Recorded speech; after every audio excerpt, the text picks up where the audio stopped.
GST నోటీసులు వస్తున్నాయి. So మీరు బిజినెస్ చేస్తుంటే జిఎస్టీ నోటీసులు రావచ్చు, చూసుకోండి.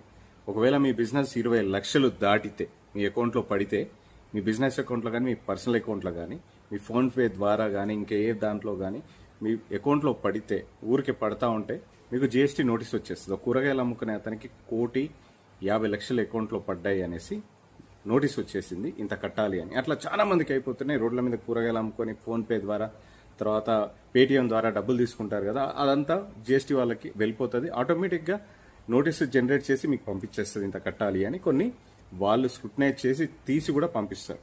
సో మీరు చూసుకొని, మీరు అంత ట్రాన్సాక్షన్స్ అవుతుంటే జాగ్రత్తగా సిఏని కలిసో లేకపోతే అకౌంటెంట్నో కలిసి జాగ్రత్తగా చూసుకోండి. లేకపోతే పెనాల్టీలు విపరీతంగా పడే ఛాన్సెస్ కూడా ఉన్నాయి.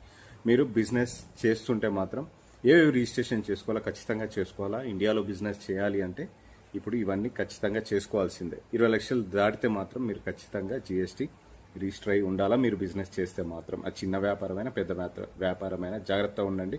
కూరగాయలు అమ్ముకునే దగ్గర నుంచి ఎక్కడికైనా. ఒకవేళ మీ ఫ్రెండ్ ఎవరైనా బిజినెస్ చేస్తూ ఉంటే తెలిసిన వాళ్ళకి ఇది ఫార్వర్డ్ చేసేయండి.